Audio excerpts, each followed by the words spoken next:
You're listening to two white girls who are attempting to be advocates for all people.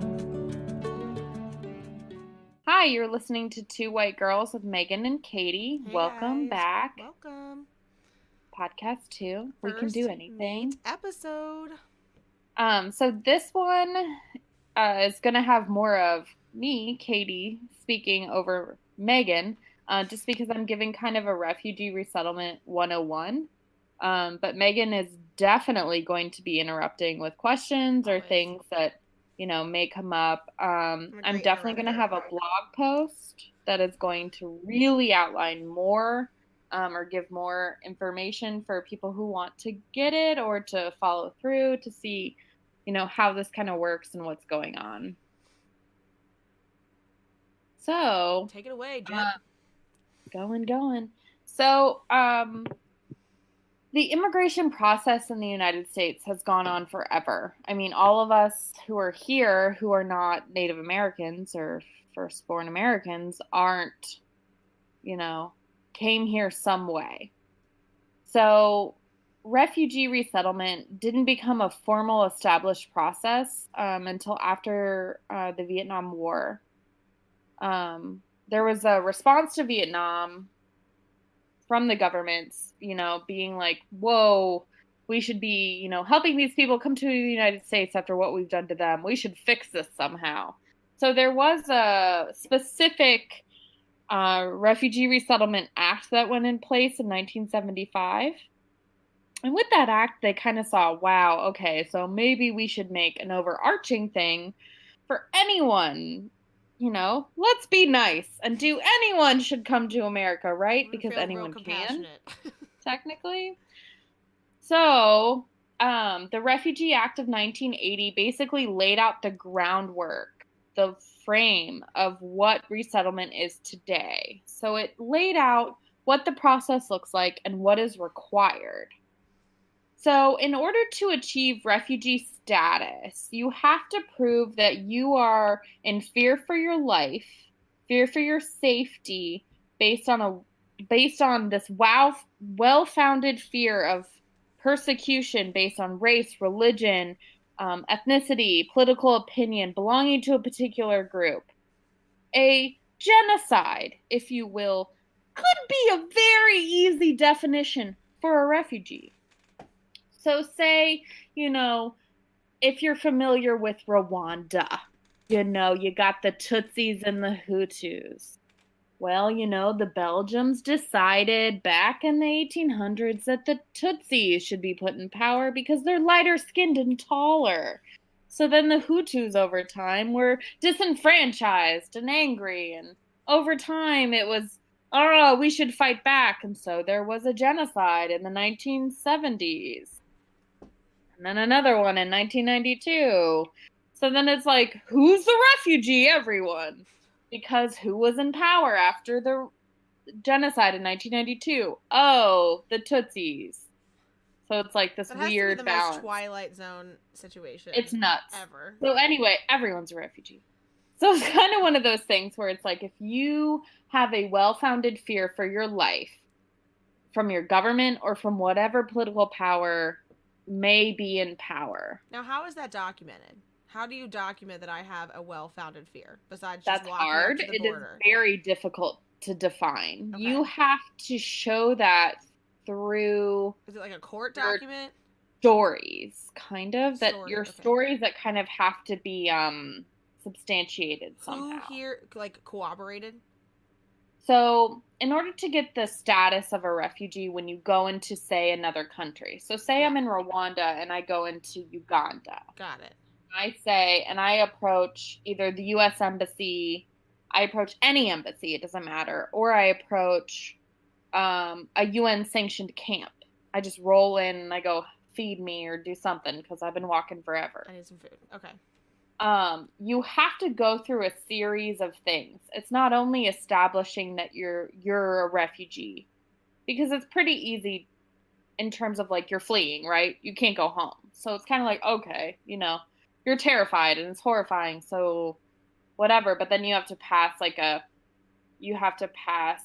economic test. You have to, in order to see, Are you educated in any form of way? Do you have any job experience? Then you have to pass medical screenings to ensure that you're not going to bring communicable diseases into the camp, because that's where So you it's end the up camp going. that does this. This is before you really Right. even become a full-fledged Right. This refugee in is another this is country. not This is even like I'm I coming to rolled America. up to a camp, This is just a tent I'm trying city. to get the status of refugee And I rolled up to a for tent anyone. city, and people at the tent city are going to see if I am capable of even being in the tent city. Let's pretend for a Absolutely. second I have no job skills whatsoever. What would You happen to me? you're going to wait a while. Where? At the So, tent city? yeah, you're going to wait to even get in. Okay. You're a way to get in, so you're just literally like hanging out in the mountains. This is so Exactly. unreal to me. It's I so know. This is what unreal. I'm saying, is that It is unreal. it's so much. Yeah, okay. It's so much to even get that definition. And a lot of the times with the camps is that they'll kind of like separate them out. So it's like, oh, you've been deemed refugee, you go over here, and oh, you haven't been, you're still processing, you're over here. Because when you get these influx of people, American border, when you get an influx of people, you just have to like figure out where to put them somewhere. Just real fast. So this is not a perfect system. No, it's is this not. something the UN mostly oversees, or is this something like all Yes, countries? this is okay. primarily the UN. Okay. There's never been a border country that's been like, I got this. Okay. Nobody's got it.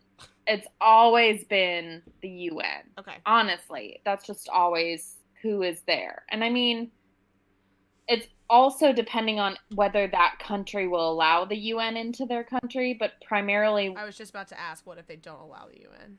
When it's a crisis like that, with Syria, they just want help. Like those border countries were like, help us, because my God, this is insane. Got it. Exactly. So it's like, for us, for the United States, we're not going to necessarily welcome the UN in to our border. But we would have them at the border.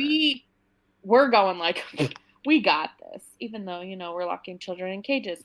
But it's fine because, we're the United States. We don't need it, but everybody else does.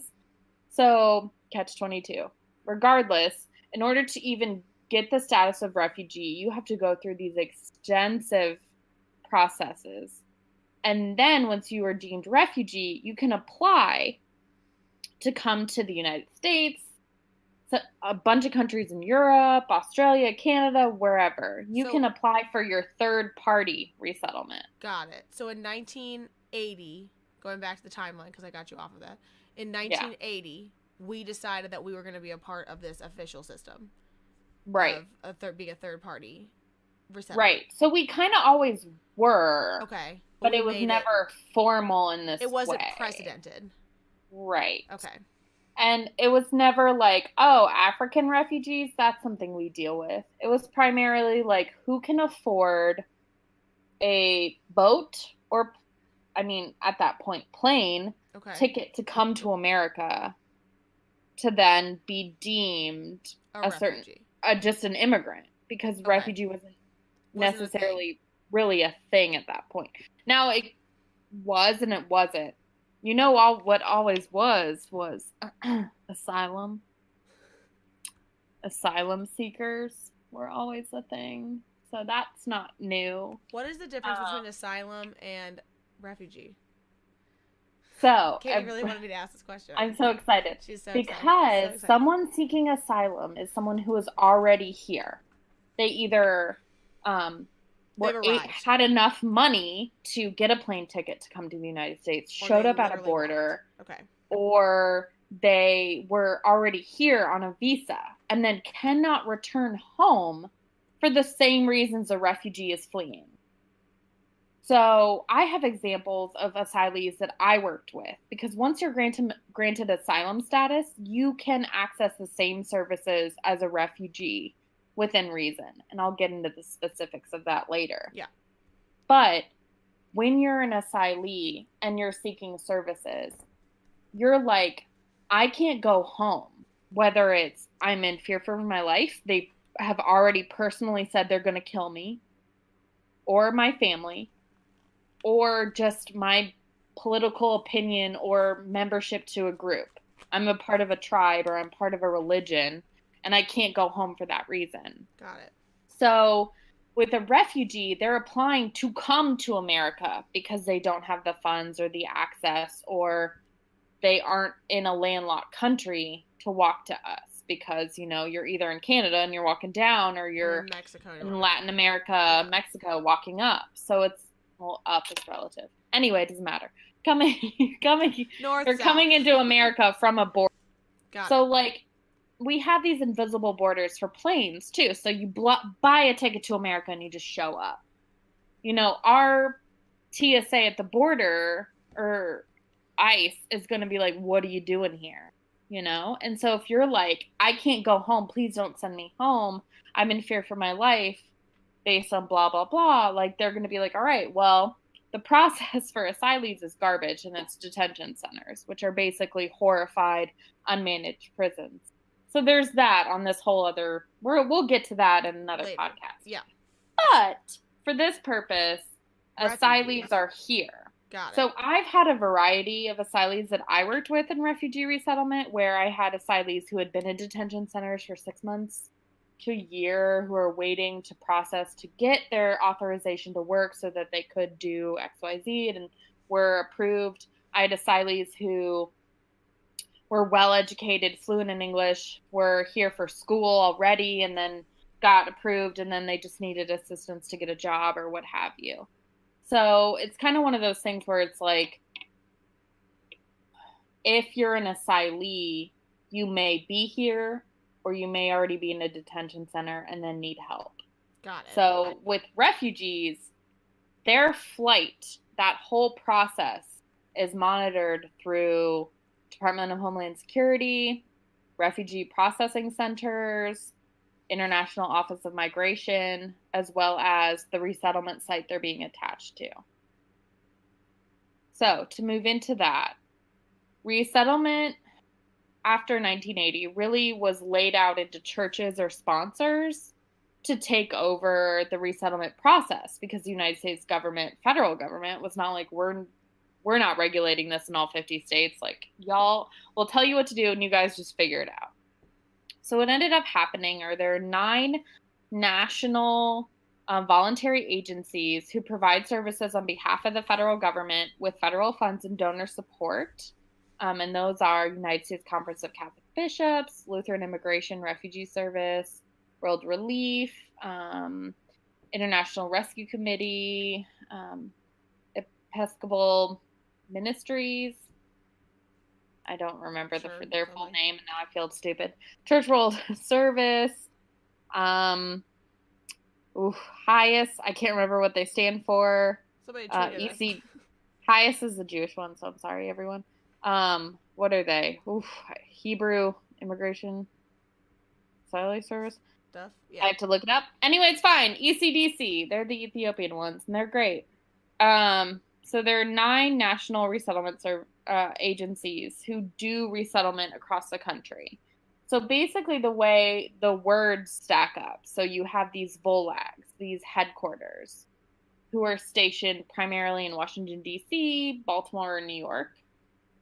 And then they have sites throughout the country. So like United States Conference of Catholic Bishops has multiple sites in Ohio. I worked at one. And then there are Lutheran sites throughout the country, Ethiopian sites, World Relief, USCRI, United States Committee for Refugees and Immigrants, EMM, Church World Service. They're all throughout the country. So their whole end goal, what everyone is working towards, is for refugees to become acculturated and self-sufficient as quickly as possible. So every refugee that is admitted to the United States through the Department of Homeland Security, they take out a loan for their flight. No one pays for their flight. They have to pay that back. And as a refugee, their authorization to work is immediate. They are authorized to work, and that authorization never expires. Wait, what? It never expires. I don't care what anybody tells you. They have their authorization. They are a special subgroup, and then they will obtain their green card after 1 year and can apply for citizenship after 5 years.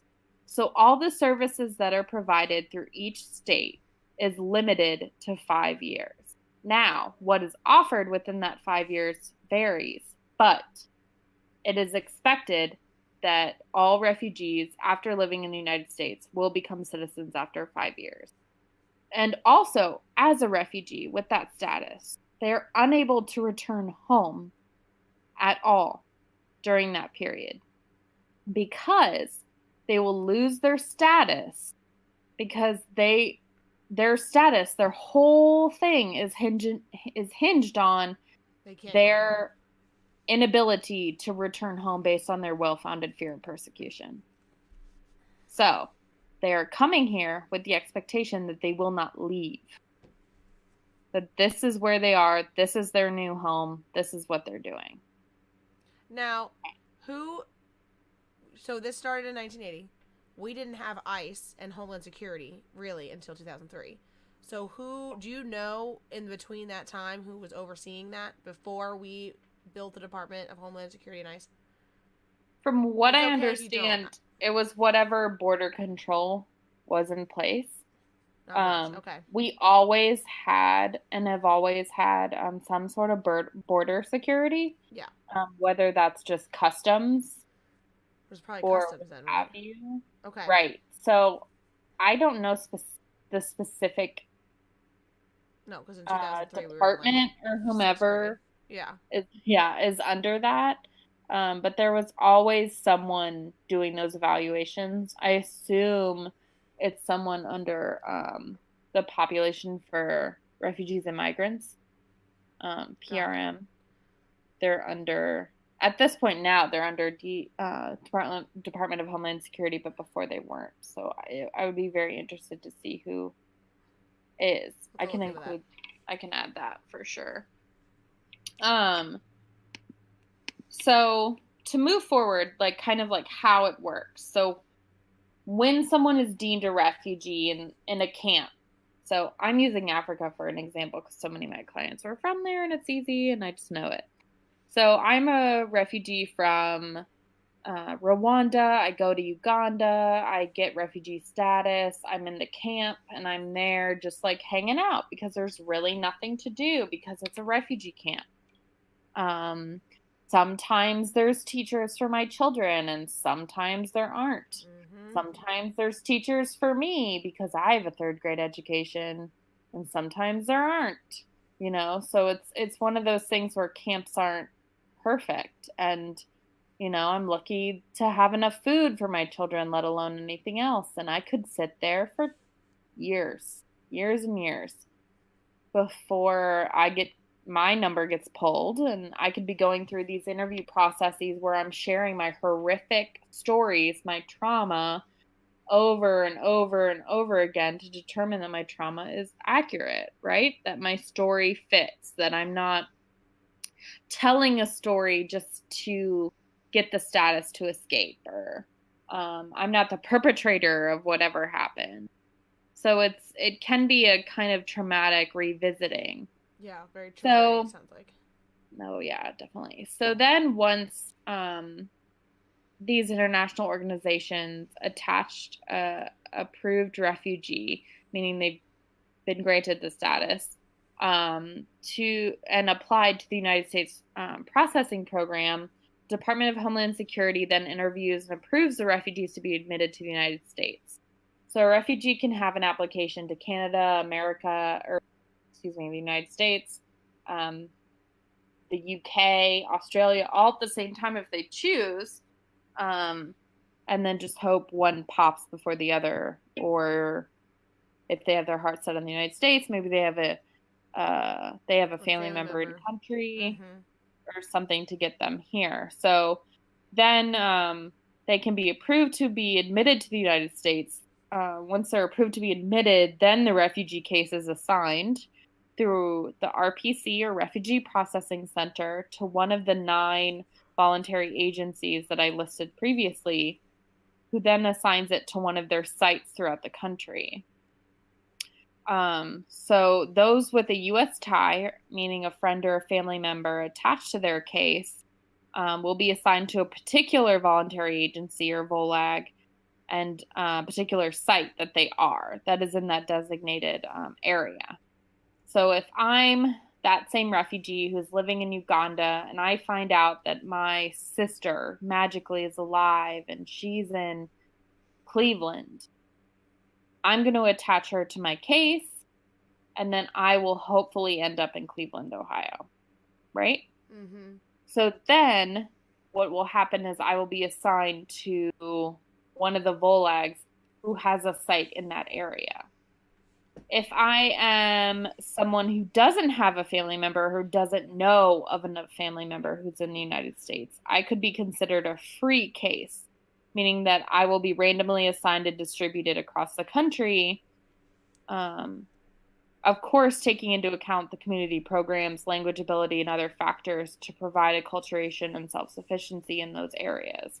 So they're not necessarily, Super random. unless there are a ton of people behind you. So say I'm that same refugee from Rwanda, and I might be the first Rwandan in a particular area. That doesn't mean that there aren't 80 people behind me from the same place.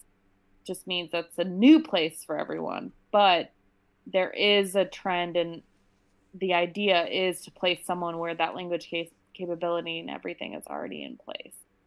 There is kind of an idea, to rule through it, but when we're now in an environment with very low arrivals, it's less of that luxury, and it's more of where are people going to go that makes the most sense, but also can fill those cities and keep those sites active, which we will get to. So in terms of once I arrive in Cleveland, Ohio, and I'm receiving services, or the site knows that I am coming, the federal government provides a basic outline attached to the funding of services required for the voluntary agency to provide through their sites across the country. So there's something called a cooperative agreement through the reception and placement period. So those who are attached to one of the 9 VOLAGs, those sites throughout the country, they're required to provide a range of services attached to local services as well, provided by partners. So their job is not only to provide services, but to refer to services that are in the area. Mm-hmm. So a site may not be responsible for everything, but they have to ensure that those activities take place. So services include the airport pickup, housing preparation, employment services, enrolling children and family in appropriate services like schools, English language classes, and social services. So it's not an expectation for every site to provide English language classes. There could be a partner in the area that does English language classes and then they just refer and enroll them and ensure that they know the logistics on how to get to class and what that schedule looks like. And how to the reception, and as basic as a housing orientation, mm-hmm. when you teach the children what to not flush down the toilet. Yes. Yeah, it's really fun. So the cooperative agreement is very loose and it's very non-structured on purpose, because there are things that partners could provide in lieu of the site.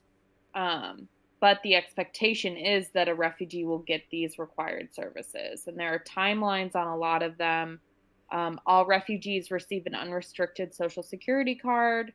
It just depends on how quickly or how long they receive it, depending on their name and how the system plays out. Normally, it's not an issue, but there are times where that can take a while, which then limits or reduces the amount of time for them to get a job.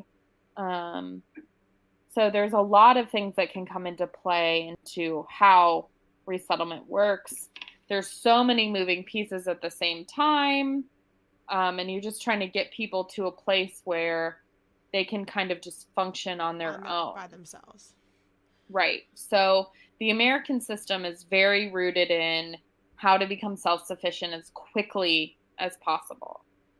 And if you're overwhelmed after hearing this podcast, imagine hearing it in another language and then having to do it all in 90 days or whatever. Imagine the 4th of July and having no idea Oh, God, that what it was the 4th of July. that is. What the heck is going on? Or Halloween. Or the bus route. Or, just like regular daily life, a shower inside Versus outside. without a bucket. And I will never forget someone, because I did a fundraising event for Katie's work a year ago, and there was a woman, and this is kind of the stuff that we want to help address on this podcast. There was a woman who wanted to donate Halloween costumes to the children, which was really, really sweet and very, very helpful and, well-intentioned. But I think we have a lot of these, especially with refugee resettlement. What I noticed was it's a lot of well-intentioned help that goes, just poorly. And she was very frustrated that we would not take these Halloween costumes, but could not understand that there were religious and cultural barriers that prevented the families from even wanting to participate in Halloween. Let alone when even look out their windows and see all these like weird costumes, children running around. So it's like experiencing, I can't even equate it. The running of the bull in Spain, if you have no idea what's happening outside your window. Right. And she was very angry that we would not take these Halloween costumes because she had already collected them and didn't know what to do with them. But try not to make, if you are interested in helping with refugee resettlement, try not to make that come with what do you need and how can I consistently help, not what am I trying to shove off on you, which we could do a whole podcast on that in of itself. Oh, girl, I could do a whole thing on volunteerism. But donations I don't want. Yeah, .com. Yeah, teachers and volunteers all over America. However, oh my God. I won't forget that because I think people don't realize just how many cultural shocks there are to people when they walk through America's doors, unless you've really lived in another country. And if you have lived in another country, you're still not coming from a place of trauma into that other country. Right. And it's nuances that sometimes I forget about, or things that I didn't even realize were a thing, or, there's daily conversations. Let's talk about the N-word. Yeah. I had to have a full-blown thing with a bunch of teenage African boys about the N-word because they didn't know what it meant, in the sense that I know what it means. So they would try to call me, hey, my N-word, because like, I'm not going to say it, with an A. And I'd be like, so we're friendly, but this is a professional relationship. And also I'm white. So let's break down America's history. So you can't call me that because that doesn't make sense. And again, because of... And Katie and I could do a whole episode on the N-word, ER and A. Yeah.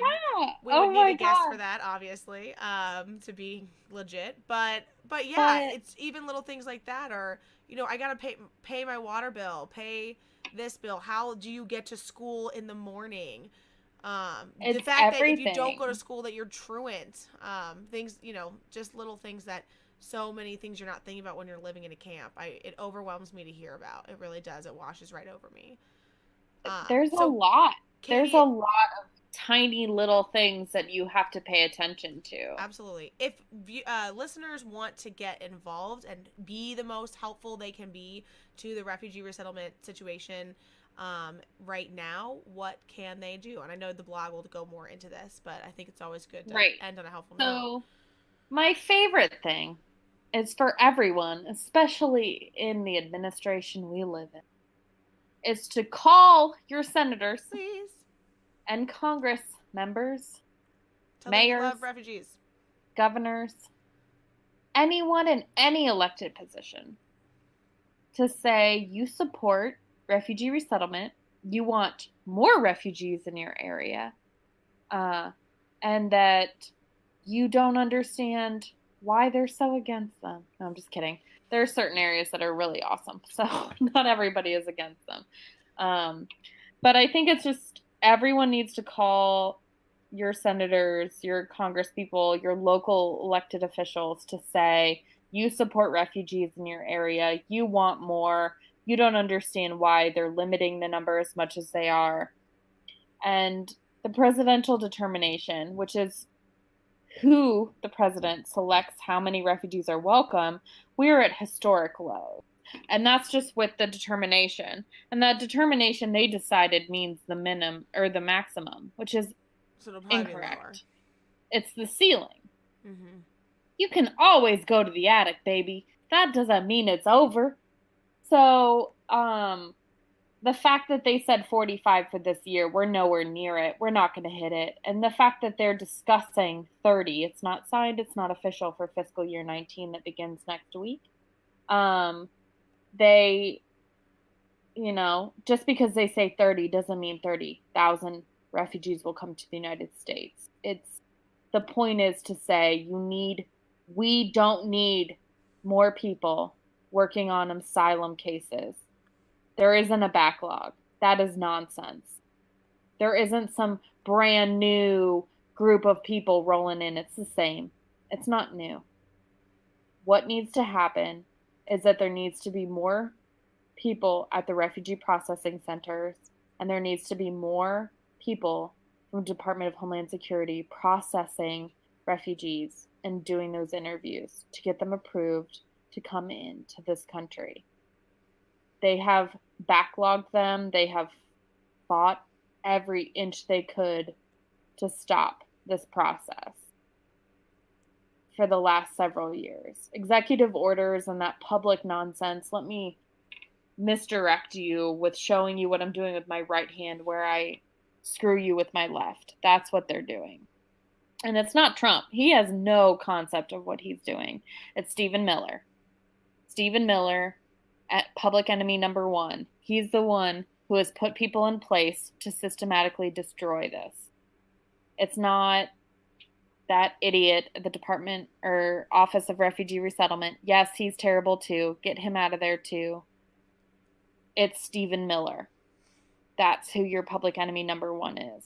That's who is our negative person. That's who we have to go after because he's the one who's pulling the strings on the whole process because he has put people in positions of power where he doesn't need Congress. He doesn't need anyone to oversight or approve him. He just does it. So call your senators is the biggest thing, and your yes, mayors. That's and your my people. number one. My number two. Number two is if you have employment opportunities, hire refugees.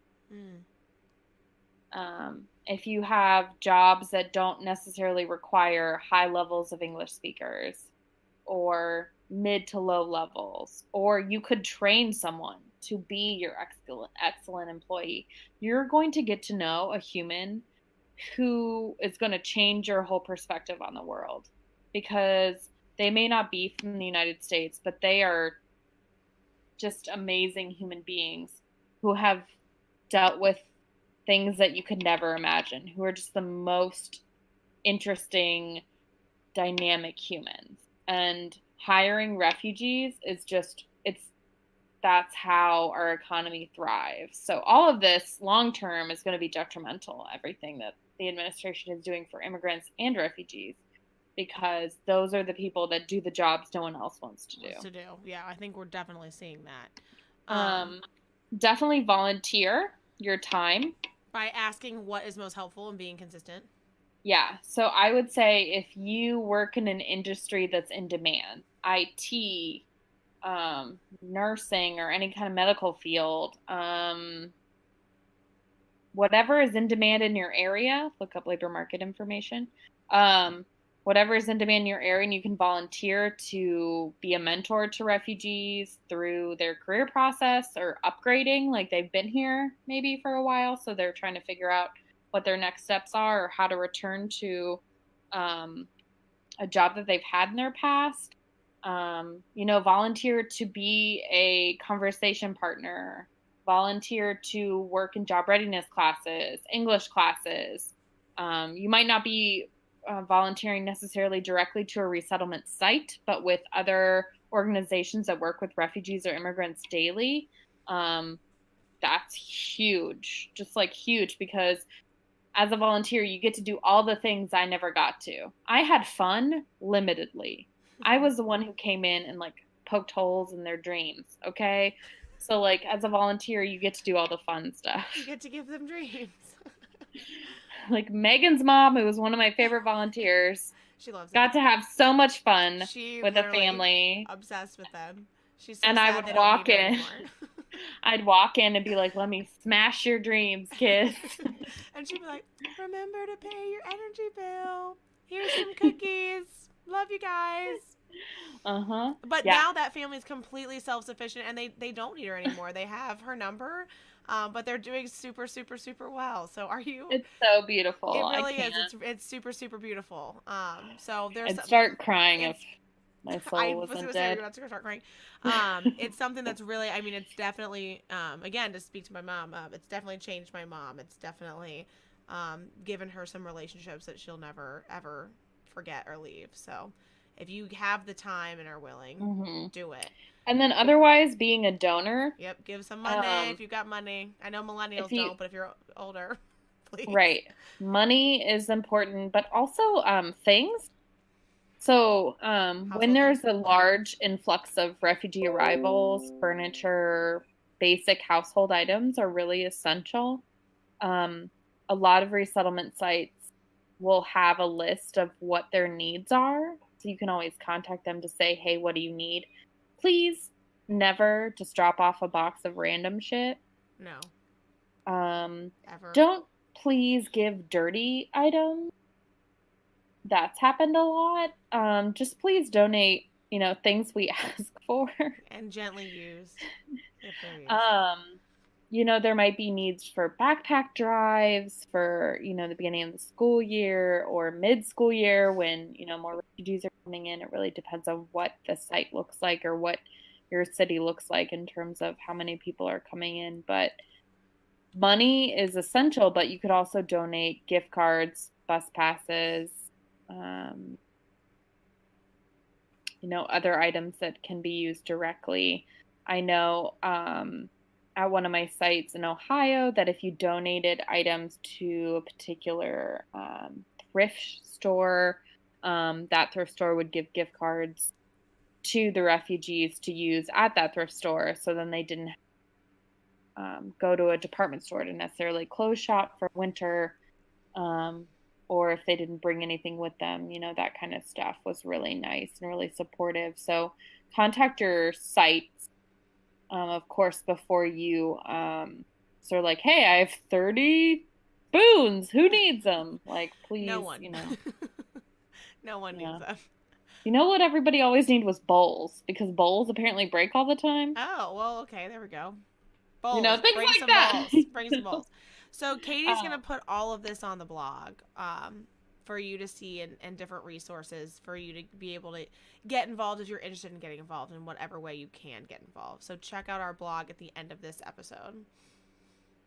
Definitely. And there's so much information, and this was just a rough 101. So this isn't specific. So it's just, if there are questions, comments, concerns, feel free to reach out on the blog, leave comments, tweet us with different things too. And I can help answer any questions or direct people to resources. There's so many resources out there. So, definitely let us know and we can provide more. I'd hope at some point to have a guest on who's a former refugee or asylee to kind of give their perspective at some point, but we'll see what happens. Any questions, concerns, feel free to reach out to us and happy to answer them. All right. Thanks for listening, guys. Check us out. Bye.